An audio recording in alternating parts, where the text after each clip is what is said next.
అరణ్యంలో గతంలో తాను తపస్సు చేసి ఉన్నాడు కాబట్టి అడవి ఎలా ఉంటుంది, ఏ ప్రాంతం తపస్సుకు అనుకూలంగా ఉంటుంది, నీటి సదుపాయం ఎక్కడ ఉంటుంది, తినడానికి పండ్లు ఎక్కడ దొరుకుతాయి, ఈ విషయాలు తెలుసు.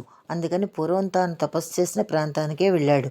అదే చోట కూర్చుని తపస్సు ప్రారంభించాడు. కొద్ది కాలానికి అతని తపస్సు ఫలించింది. శ్రీమన్నారాయణుడు ప్రత్యక్షమై, వత్స, కొద్ది కాలం క్రితమే కదా నువ్వు తపస్సు చేసి వరం పొందావు, మళ్ళీ ఎందుకు తపస్సు చేస్తున్నావు, నీకేం కావాలి అన్నాడు. శ్రీమన్నారాయణుడు ప్రత్యక్షంగానే ఆనందంతో పొంగిపోయాడు. ఆనందశర్మ సాష్టాంగ నమస్కారం చేశాడు.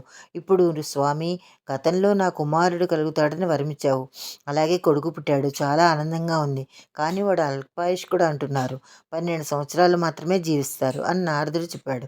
దాంతో తల్లిదండ్రులు ఇద్దరం చాలా బాధపడుతున్నాము. మా విచారానికి హద్దు లేదు.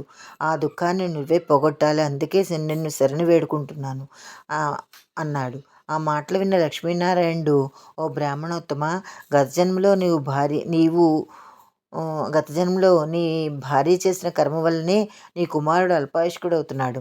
వాడికి 12 సంవత్సరాలకే మరణం సంభవిస్తుంది. అప్పుడు భార్యాభర్తలైన మీరిద్దరూ మాఘమాస వ్రతం చేయడానికి సంకల్పించి ప్రతిరోజు గంగానదిలో స్నానం చేసి ఈ వ్రతం పూర్తి చేయడానికి ఉద్యుక్తులైనారు. ఈ విధంగా యథావిధిగా వ్రతం చేస్తూ మాఘపూర్ణిమ రోజున సూర్యనారాయణని ఆరాధించి ఆయన నివేదన కోసం పాయసం వండి నివేదన చేయడం మర్చిపోయింది నీ భార్య. అది చాలా పెద్ద దోషం. దాంతో అప్పుడు ఆమె చేసిన వ్రతం కాస్త భగ్నమైపోయింది. ఆ కారణం చేతనే ఇప్పుడు నీ కుమారుడు అల్పాయుష్కుడైనాడు. మీ దంపతులతో నియమనిష్టలతో మాఘమాస వ్రతం చేయండి. ప్రతిరోజు గంగా స్నానం చేసి గంగాజలాన్ని తెచ్చి నీ కుమారుడి మీద జల్లండి. ఏ దోషాలు లేకుండా వ్రతం పూర్తి చేయండి. దీంతో ఉన్న ప్రాణగండం పరిహారమైపోతుంది. మీ కుమారుడు దీర్ఘాయుష్మంతుడవుతాడు. మాఘవ్రతము అన్ని పాపాలను హరించి వేస్తుంది. దీని మహిమ చెప్పడం ఇంద్రాది దేవతలకు కూడా సాధ్యం కాదు. దీని గురించి బ్రహ్మ, విష్ణు, శివుడు, లక్ష్మి, పార్వతి, సరస్వతి, ఇంద్రుడు, నేను, నారదులకు మాత్రమే తెలుసు. నేను చెప్పినట్లుగా వ్రతం చేసి ఈ నెల రోజులు నీ కుమారుడి మీద గంగాజలం జల్లు. నీ కుమారుడు దీర్ఘాయుష్యుడవుతాడు. నీకంతా మేలే జరుగుతుందని చెప్పి నారాయణుడు అంతర్ధానం అయిపోయాడు. ఆనంద శర్మ చాలా ఆనందించాడు. నారదుడు చెప్పినట్లుగా తన కుమారుడు అల్పాయుష్కుడే అయినప్పటికీ దానికి పరిహారం దొరికింది. ఇంటికి వచ్చి జరిగిన సంగతి అంతా భార్యకి చెప్పాడు. వారిద్దరూ మహదానందించారు. మాఘమాసం కోసం ఎదురు చూస్తున్నారు. ఇందులో మాఘమాసం రానే వచ్చింది.